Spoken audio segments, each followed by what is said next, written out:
The sky burned red with the smoke of 1,000 fires. The final battle of the human-Zendari war had reached its bloody conclusion, leaving the plains of Meridian IV covered in the wreckage of both civilizations. Bodies lay scattered across the scorched earth, human and alien alike, their blood mixing into the mud that had once been fertile ground. Colonel Thuron Varric of the Zendari Imperial Guard lay motionless among the debris. His 7-foot frame was sprawled against the twisted remains of a dropship, his silver-scaled skin covered in burns and cuts. But those wounds meant nothing compared to the one that had destroyed his life. A plasma round had struck his spine during the final charge, severing his connection to everything below his chest. He could feel nothing, move nothing. His powerful legs, which had carried him through 30 years of combat, were now useless weights attached to his torso.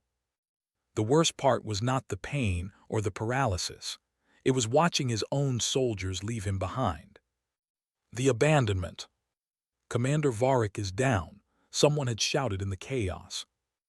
Thuron had seen his second-in-command, Captain Drell, look directly at him. Their eyes met for just a moment. Then Drell turned away and ran with the others toward the evacuation ships. No one came back. No one even slowed down. In Zendari culture, the wounded who could not walk were considered already dead. Resources were precious. Medical supplies were limited. Why waste them on someone who would never fight again?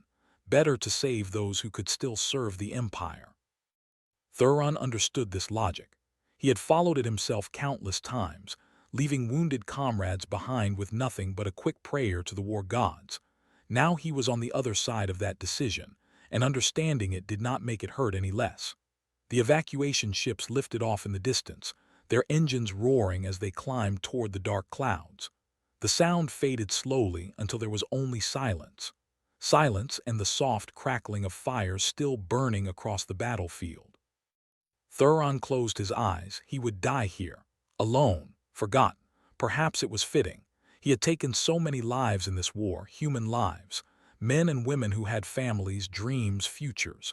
He had ended all of that with his weapons, following orders, believing his cause was just. Maybe this was his punishment. Maybe the universe demanded balance. A voice in the darkness. Hours passed, or maybe just minutes. Time became meaningless when death was waiting. Thuron's throat burned with thirst. His violet blood had stopped flowing from his wounds, but only because there was not much left to lose. His vision blurred at the edges. This was the end. Then he heard footsteps, slow, careful footsteps crunching through the ash and debris. A human soldier appeared through the smoke. She was small, probably no more than 5.5 feet tall, with skin the color of warm earth and hair black as space. Her armor was scratched and dented, marked with the white cross symbol of a medic. Her face was young, maybe 30 years old, but her eyes looked much older. She stopped 10 feet away from him, staring. Her hand rested on the pistol at her hip. Thuron stared back. He had killed humans before, many humans. He could see in her eyes that she knew this, that she hated him for it. He waited for her to draw the weapon and end his suffering. It would be mercy, really. "Your Zendari Imperial Guard," she said. Her voice was quiet but steady. "High rank, I can tell by your armor markings." Thuron said nothing. His translator implant was still working, allowing him to understand her words, but speaking required energy he did not have. The woman took one step closer. "Can you move?" Thuron tried. He concentrated all his willpower on his right hand, commanding it to lift. It twitched slightly but remained flat against the ground. The woman's expression did not change. She knelt down slowly, keeping her distance, studying his injuries with professional eyes. "The impossible choice. Your spine is shattered," she said. "You've lost a lot of blood, internal damage probably severe. Even with immediate surgery, your chances are small." She paused. "Why am I telling you this? You probably want to die." "Yes," Thuron whispered. The word came out as barely more than breath. The woman looked at him for a long moment. Something painful moved behind her eyes, some memory she was fighting. "My name is Jade Morrison, Lieutenant, 4th Medical Corps, Human Coalition Forces." She unbuckled her medical pack and set it on the ground. "And I'm going to save your life." Thuron's eyes widened. "Why?" "I don't know," Jade said honestly. She pulled out bandages, syringes, emergency plasma bags. "Every logical part of my brain is screaming at me to leave you here. Do you know what your people did to my home world? To New Terra?" Thuron knew. He had been there. He had led the assault on the civilian sectors. Jade's hands trembled as she prepared an injection. "I lost everyone, my parents, my little sister. She was only 12 years old." Tears formed in her eyes but did not fall. "Your soldiers burned our city. I dug through rubble for 3 days looking for survivors. I found my sister's body under what used to be our house." The words hit Thuron harder than any weapon. He wanted to apologize, to explain, to justify. But there was nothing he could say, nothing that would matter. "Then why help me?" he asked again. Jade injected the pain medication into his arm. "Because if I let hatred turn me into a murderer, then your people win. They turn me into something I'm not." She began cleaning his wounds, her movements efficient despite the emotion in her voice. "I'm a medic. I took an oath to preserve life. All life. Even yours." The extraction. Jade worked quickly, stabilizing what she could. She used every supply in her pack, wasting nothing. She set up an emergency IV, pumping synthetic blood into Thuron's veins. She wrapped his burns, injected antibiotics, did everything possible with limited resources. Thuron watched her work, confused and grateful and ashamed all at once. This human woman, who had every reason to hate him, was fighting to keep him alive. A siren wailed in the distance. Both of them looked up. "Clean-up crews," Jade said grimly. "They'll be here in less than an hour. They'll execute any enemy soldiers they find." "Leave," Thuron said. "You have done enough, more than enough. Save yourself." "Not happening," Jade replied. She looked around the battlefield, searching for something. Her eyes landed on a damaged cargo sled half buried under debris. She ran to it, tested its anti-gravity generators. They flickered to life weakly. Jade dragged the sled over to Thuron. "This is going to hurt," she warned. Using leverage and determination, she rolled Thuron's massive body onto the sled. He groaned in agony despite the medication. His broken spine screamed with every movement. "Sorry," Jade whispered. "I'm so sorry." She activated the anti-gravity generators at minimum power. The sled lifted slightly, making Thuron's weight manageable. Jade grabbed the front handle and began pulling. Her boots dug into the ash as she hauled him across the battlefield. The siren grew louder. Searchlights cut through the smoke behind them. Voices shouted commands. The cleanup crews were getting closer. Jade pulled harder, her muscles burning with effort. Sweat poured down her face despite the cold air. "Why?" Thuron asked weakly. "Why risk everything for me?" Jade did not answer immediately. She pulled him into the shadow of a collapsed building, hiding them from the searchlights. When she finally spoke, her voice was soft. "Because someone has to stop the cycle. Someone has to choose mercy over revenge. Maybe it won't change anything. Maybe I'm just being stupid." She looked at him, and for the first time, she smiled slightly. "But at least I'll die knowing I tried to be better than this war." The searchlights swept past their hiding spot. Jade held her breath, keeping perfectly still. After an eternity, the lights moved on. The voices faded into the distance. They were safe, for now. Thuron looked up at this strange human woman who had saved his life. This enemy who showed him more compassion than his own people. Something shifted inside his chest, something he could not name. "Thank you," he whispered. "Thank you, Jade Morrison." Jade squeezed his hand gently. "Don't thank me yet. Keeping you alive is going to be the hard part." The abandoned research station was a tomb of rust and shadows. Jade had found it 3 miles from the battlefield, hidden in a valley where the war had not yet reached. The building was old, left behind when the Meridian colony was evacuated years ago. Perfect for hiding a wounded alien warrior from those who would kill him on sight. Jade dragged the cargo sled through the broken entrance, her arms screaming with exhaustion. She had been pulling Thuron for hours, stopping every few minutes to avoid patrol drones that swept the area. Now, finally, they had shelter. She collapsed against the wall, gasping for breath. Her uniform was soaked with sweat and stained with both human and Zendari blood. Every muscle in her body felt like fire. Thuron lay motionless on the sled, his eyes half closed. The medication was wearing off. Pain was returning to his face, tightening the scales around his eyes. "Water," he whispered. His voice was dry as sand. Jade forced herself to stand. She found an old storage room with sealed emergency supplies. The water was stale but drinkable. She brought it back and carefully lifted Thuron's head, helping him drink.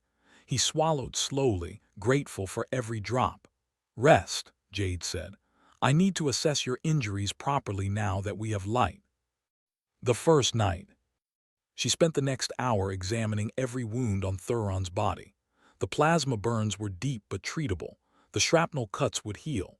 But the spinal injury was catastrophic. Even with advanced Zendari medical technology, which she did not have, his chances of walking again were almost zero. Jade sat back, wiping her forehead. She was a combat medic, not a surgeon. She could stabilize, treat infections, manage pain, but she could not repair a severed spine. "How bad?" Thuron asked. He already knew the answer from her expression. "You'll live," Jade said carefully. "But walking again. I'm sorry, Thuron. I don't have the equipment or knowledge to fix this kind of damage." Thuron closed his eyes. "Then you should have left me on the battlefield. What is a warrior who cannot fight? What is a soldier who cannot stand?" "A person," Jade said firmly. "You're still a person. Your value doesn't come from your ability to kill." "You do not understand Zendari culture," Thuron replied bitterly. "We are taught from birth that weakness is death. A warrior who cannot serve the Empire is nothing, less than nothing." Jade felt anger rise in her chest. "That's the most stupid thing I've ever heard. Every civilization has wounded veterans. Do you just throw them away, discard them like broken tools?" "Yes," Thuron said simply. "That is exactly what we do." The honesty shocked Jade into silence.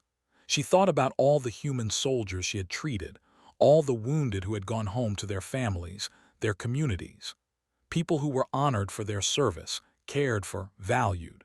The idea of just abandoning them because they could no longer fight seemed impossibly cruel. "Well, you're not with the Zendari Empire anymore," Jade said. "You're with me, and I don't abandon people." Thuron opened his eyes and looked at her, really looked at her. This human woman had risked everything to save him, had pulled his massive body across miles of dangerous terrain, had given up her own safety for an enemy she had every reason to hate. "Why did you really save me, Jade Morrison?" Jade was quiet for a long moment. She sat down on an old crate, suddenly tired beyond measure. "You want the truth? I don't completely know. Part of it is my oath. Part of it is spite, I think. I'm tired of this war deciding who I am, who I should hate, who deserves to live or die." She looked at him directly. "But mostly, I looked at you lying there and I saw someone who was suffering, someone who was afraid, and I couldn't walk away from that, even if you are the enemy." Breaking through walls. Days passed slowly in the abandoned station. Jade rationed the emergency supplies carefully, knowing they would not last forever. She cleaned Thuron's wounds twice daily, changed his bandages, monitored his vital signs. Slowly, his color improved. The burns began healing. His strength returned to his upper body, though his legs remained completely paralyzed. They did not talk much at first. The silence between them was heavy with the weight of war, of all the deaths on both sides. But gradually, as Jade cared for him day after day, words began to flow. "Tell me about New Terra," Thuron said one evening. "Your home."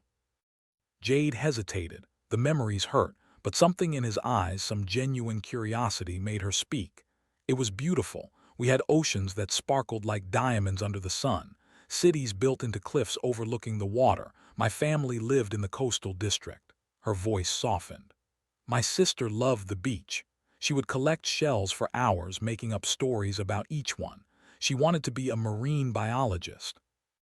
"I am sorry," Thuron said quietly, "for what happened there, for what I did." "Were you there?" Jade asked, though she already suspected the answer. Yes, I led the third assault wave. We were told it was a military target, that civilians had been evacuated. Thuron's voice was hollow. We were told many things that were not true. Jade felt her hands clench into fists. She wanted to scream at him, to blame him, to make him feel the pain she carried. But looking at his face, she saw he already did. "Did you know," she asked, "that civilians were still there?" "Not at first," Thuron admitted. "Not until it was too late. By the time we realized, by the time I saw the children running, the orders had already been given. The bombardment had started. I tried to stop it. I called for a ceasefire, but my superiors overruled me. They said casualties were acceptable losses." Tears fell from his eyes, silver like his blood. Jade had never seen a Zendari cry before. She did not know they could. "I see their faces every night," Thuron continued. "In my dreams, all of them. The humans I killed following orders I should have questioned. I told myself I was a soldier, that I was doing my duty, but duty does not erase guilt." Jade felt something crack inside her chest. The hatred she had carried for so long, the rage that had sustained her through the darkest days, began to crumble. This was not the monster she had imagined. This was someone broken by the same war that had broken her. Shared pain, growing connection. "Tell me about your family," Jade said, surprising herself. Thuron looked startled. "Why would you want to know?" "Because I'm tired of seeing you as just an enemy," Jade replied. "Tell me who you were before the war." Slowly, Thuron began to speak. He told her about his home planet, Zendara Prime, with its purple skies and crystalline mountains. He spoke of his bondmate, Kella, who had died in childbirth 20 years ago along with their daughter. He had never bonded again, throwing himself into military service to forget the pain. "I became a soldier because I had nothing left to lose," Thuron said. "I fought because fighting was easier than remembering, easier than feeling." "I understand that," Jade whispered. "After New Terra, after I lost everyone, I volunteered for the most dangerous assignments. Part of me wanted to die. Part of me thought if I saved enough people, maybe it would balance out what I'd lost." "Does it?" Thuron asked. "Does it balance?" "No," Jade admitted. "It never does." They sat in comfortable silence, two wounded souls finding unexpected understanding in each other's pain. Jade reached out hesitantly and placed her hand on Thuron's arm. His scales were warm beneath her fingers, smoother than she expected. Thuron looked at her hand, then at her face. Something shifted in his expression, something soft and vulnerable that had nothing to do with his paralysis. "Jade," he said quietly, "I need you to know something. In my entire life, through 30 years of war, no one has shown me the kindness you have. Not my fellow soldiers, not my commanders, not even my own family." His voice grew thick with emotion. "You owed me nothing. I deserved nothing from you, yet you gave me everything. You gave me life, dignity, care. You saw me as a person when everyone else, including myself, had decided I was nothing." Jade felt tears forming in her own eyes. "Thuron." "Let me finish," he said. "I know this is impossible. I know we are from different worlds, different species. We have been enemies. Our peoples have killed each other for decades. But I need you to know that you have changed something in me. You have reminded me that there is more to existence than war and death. That mercy is not weakness. That compassion is the greatest strength. Discovery and danger." Jade opened her mouth to respond, but a sound from outside froze them both. Voices, human voices, footsteps approaching the research station. "Search every building in this sector," someone commanded. "Command thinks there might be survivors hiding out here." Jade's heart raced. She quickly killed the light they had been using, plunging the room into darkness. She moved to the window, peering carefully through the grime-covered glass. 6 soldiers, heavily armed, moving methodically through the abandoned buildings. They would reach this station within minutes. "They're human military," she whispered to Thuron. "My people." "Then you are safe," Thuron said.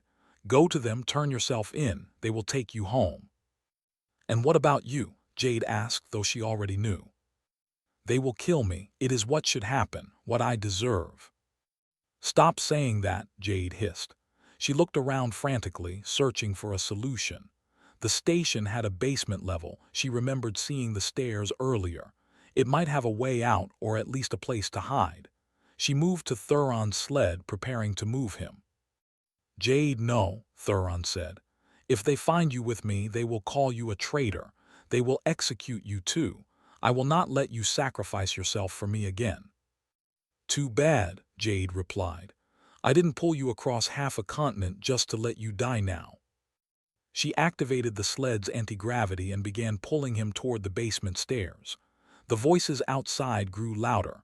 Flashlights swept through windows. Time was running out. Jade pulled harder, her muscles burning. The sled scraped against the floor, making too much noise. She froze. Did you hear that? A voice said outside. Yeah, Building 3, move in. Jade made a decision. She pulled Thuron into the basement as quickly as she could, not caring about the noise anymore. She found a maintenance tunnel at the far end, barely large enough for the sled to fit through. She shoved Thuron inside just as boots thundered on the floor above them. Spread out. Check everything. Jade squeezed into the tunnel after Thuron, pulling debris across the entrance behind her. They lay in the darkness, barely breathing as footsteps moved overhead. Searchlights probed the basement. Voices called out, checking corners. Jade pressed herself against Thuron's side, feeling his heart pounding as fast as her own. A soldier's boots appeared at the top of the basement stairs. The flashlight beam swept down, illuminating the empty space. For a terrible moment, Jade thought the light would find them. Then a voice called from outside. Building 3 is clear, moving to Building 4. The boots retreated. The voices faded. Slowly, the tension in Jade's body released. They were safe, for now. In the darkness of the tunnel, pressed close together, Jade became aware of how near she was to Thuron. She could feel the warmth of his body, hear his breathing, smell the strange but not unpleasant scent of his alien biology. That was close, she whispered. Too close, Thuron agreed. His voice was soft in the darkness. Jade, how long can we keep running? How long before they find us? Before you are caught hiding an enemy combatant? As long as it takes, Jade replied stubbornly. Takes for what? Jade was quiet for a moment. Then, surprising herself, she said, until I figure out what this means. What you mean, to me. In the darkness, Thuron reached up with his hand, the only part of his body he could still control with strength. He found Jade's hand and held it gently. You have already given me more than I could have hoped for, he said. You have given me a reason to want to live again. Jade squeezed his hand back, feeling something warm bloom in her chest, something that felt dangerously close to feelings she had no right to have for someone who should be her enemy. They stayed like that in the darkness, two survivors of a terrible war, finding in each other something neither had expected. Hope, connection, and perhaps, against all logic and reason, the beginning of something that looked like love. 3 weeks had passed since Jade and Thuron escaped through the maintenance tunnel. They had been moving constantly, staying one step ahead of patrol drones and search teams. Jade had found a network of abandoned mining tunnels in the mountains, places where sensors could not penetrate and where two fugitives could disappear. The tunnels were cold and dark, but they were safe. And somewhere along the journey through those dark passages, something had changed between them. The shift. Jade knew the exact moment she fell in love with Thuron. It was during their 4th night in the tunnels. They had been talking, as they did every night now, sharing stories of their lives before the war. Thuron had been telling her about Zendari poetry, reciting verses in his native language. The words were alien, the sounds nothing like human speech, but they were beautiful. What does it mean? Jade had asked. It is about finding light in darkness, Thuron translated. About how even in the deepest void, one star can illuminate everything. He looked at her with those golden eyes. You are my star, Jade Morrison. You are the light I found in my darkest moment. Something broke open inside Jade's heart. She leaned forward and kissed him. It was gentle, tentative, crossing a line they both knew should not be crossed. Thuron's eyes widened in surprise. His scales flushed a deeper silver which Jade had learned meant emotion. "Jade," he whispered when she pulled back. "What are we doing?" "I don't know," Jade admitted, "but I know I care about you, more than I should, more than makes sense." She touched his face gently. "Is this wrong? Tell me if this is wrong." "Wrong?" Thuron repeated. He lifted his hand to cover hers. "How can something that feels this right be wrong? But Jade, I am paralyzed. I am broken. I cannot give you what you deserve. I cannot even stand, cannot hold you properly, cannot be the partner you need."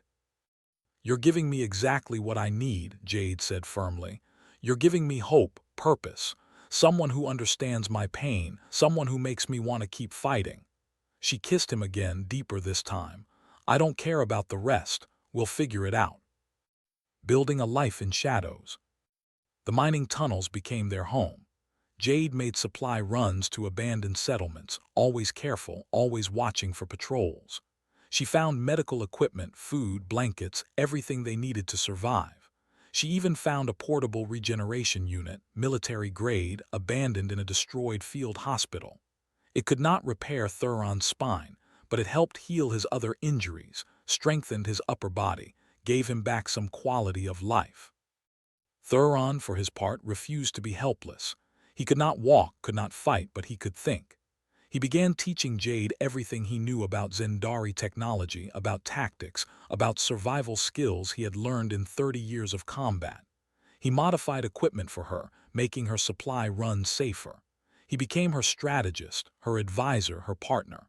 They worked together, building a strange little life in the ruins of war. And at night they held each other. Jade would lie beside Thuron on the makeshift bed she had created, her head on his chest, listening to his heart beat. The rhythm was faster than a human heart, almost like music. His scales were warm against her skin. "Tell me what you're thinking," Thuron would whisper, his fingers running through her dark hair. "I'm thinking about how impossible this is," Jade would reply. "How everyone would say we're crazy. How my people would call me a traitor and yours would call you weak. And yet, I've never been happier," Jade admitted. "Even living in a cave, even running for our lives, even knowing this probably can't last. I'm happy. Is that selfish?" "If it is, then we are both selfish," Thuron said. He tilted her face up to kiss her forehead. "I love you, Jade Morrison. I know I should not. I know it complicates everything. But I do." "I love you too," Jade whispered back. "My impossible alien warrior." Dreams of a future. They began to dream together, dangerous dreams, impossible dreams. "When the war ends," Thuron said one night, "if it ever ends, where would you want to go?" "Somewhere green," Jade said immediately. "Somewhere with oceans and trees. Somewhere we could just exist without hiding." "Zendara Prime has a southern continent that is uninhabited," Thuron said thoughtfully. "Purple forests and pink oceans. It is considered sacred land. No cities, no military bases. Perhaps we could go there." "Would your people accept me?" "Probably not," Thuron admitted. "But I do not care what they accept. You taught me that my value is not determined by others' opinions. Perhaps it is time I taught them the same lesson." Jade laughed, the sound echoing through the tunnels. "Look at us, planning a future we'll probably never have." "Hope is not logical," Thuron said, "but it is necessary." They made love that night, figuring out how their different bodies could fit together, learning each other's needs and desires. It was awkward at first, complicated by Thuron's paralysis, but they found ways. Jade discovered that Zendari scales were incredibly sensitive to touch, that certain pressures made Thuron gasp with pleasure. Thuron learned where Jade liked to be kissed, how to use his still strong hands to bring her joy. They created their own intimacy, unique to them, perfect in its imperfection. Afterwards, lying tangled together, Jade traced patterns on Thuron's chest. "If we had met before the war," she said quietly, "do you think we could have been friends?" "Friends?" Thuron smiled. "No, we are too different, too stubborn, too similar in our stubbornness." He kissed her hair. "But we might have been something more. Perhaps in another universe we met as explorers instead of soldiers. Perhaps we fell in love over shared discoveries instead of shared trauma. I like that universe better, Jade whispered. So do I. The final confrontation. But reality always intrudes on dreams. It came in the form of a tracking team, better equipped than the others, more determined. They found the mining tunnels on the 73rd day. Jade heard them coming and began preparing to run again, but Thuron stopped her. "No more running," he said firmly. "What, Thuron, we have to move." "To where, Jade? How long can we keep this up? You are exhausted. Your supplies are running low. Sooner or later they will corner us. And when they do, I will not watch you die defending me." "I'm not letting them take you," Jade said fiercely. "Then we face them together," Thuron replied. "But not as enemies. We show them there is another way." The soldiers entered the tunnel cautiously, weapons raised. There were 8 of them, led by a stern-faced captain with cold eyes. They found Jade standing in front of Thuron's sled, unarmed, hands raised. "Lieutenant Morrison," the captain said, recognizing her uniform insignia. "You've been listed as missing in action for over 2 months. What are you doing with that Zendari?" "His name is Thuron," Jade said calmly, "and I'm taking care of him." "Taking care of the enemy?" The captain's voice was sharp with disbelief. "Do you understand what you're saying? This is treason." "This is medicine," Jade corrected. "This is choosing to save a life instead of taking one. And if that's treason, then I guess I'm a traitor." The soldiers shifted uncomfortably. Some of them were young, barely out of training. They looked at Thuron, at his obvious paralysis, at the medical equipment surrounding him. This was not the fearsome enemy warrior they had been taught to hate. This was just someone suffering. "Captain," one of the younger soldiers said hesitantly, "he can't even fight. Look at him." "Silence," the captain snapped, but doubt had entered his expression. He looked at Jade, really looked at her. "Why? Why throw away your career, your life for this?" Jade stepped forward. "Because the war is over, Captain. It ended 2 months ago. Peace treaties were signed 3 weeks ago. I've been monitoring the broadcasts. Human and Zendari governments agreed to ceasefire, prisoner exchanges, rebuilding efforts. We're not enemies anymore, officially." The captain's weapon lowered slightly. "If you knew this, why didn't you turn yourself in?" "Because I knew what would happen to him," Jade gestured to Thuron. "Paralyzed, abandoned by his own people, saved by a human. He would be an embarrassment to both sides. The Zendari would reject him for being weak. Humans would execute him for his past actions. Neither side wants to deal with the complicated reality of what we represent." "And what do you represent?" the captain asked. "Hope," Thuron spoke for the first time, his deep voice filling the tunnel. "We represent the possibility that enemies can become friends, that hatred can transform into understanding, that love can exist even in the ashes of war." "Love?" The captain looked between them, finally understanding. His expression shifted through disgust, confusion, and something else, something that might have been envy. "You fell in love with the enemy." "I fell in love with a person," Jade corrected. "A good person who made terrible choices in a terrible war, just like all of us did." Silence filled the tunnel. The soldiers looked at their captain, waiting for orders. The captain looked at Jade and Thuron, seeing perhaps for the first time not monsters or traitors, but 2 people who had found each other in impossible circumstances. "The war is really over?" one soldier asked quietly. "Yes," the captain confirmed. "Confirmed peace 3 weeks ago. All combat operations ceased." "Then what are we doing here?" another soldier asked. "They're not enemy combatants anymore." The captain holstered his weapon slowly. His face was unreadable. "Lieutenant Morrison, you're coming with us, both of you. You'll face military tribunal for your actions." "I understand," Jade said. She turned to Thuron, squeezing his hand. "Together." "Together," Thuron confirmed. The verdict. The tribunal lasted 3 days. Jade expected imprisonment, expected execution. Instead, she found herself at the center of a political storm. News of the human medic who saved a paralyzed alien warrior had spread through both civilizations. Some called her a traitor, others called her a hero. Public opinion was divided, passionate, impossible to ignore. The Zendari Empire, embarrassed by how they had abandoned Thuron, quietly supported clemency. The human coalition, eager to prove their commitment to peace, made Jade's case a symbol of reconciliation. In the end, both governments decided that punishment would damage the fragile peace more than mercy would. Jade was given a medical discharge with full honors. Thuron was granted refugee status on human territory. They were assigned to a rehabilitation colony on the outskirts of human space, a place where wounded veterans from both species were learning to live together. It was not perfect.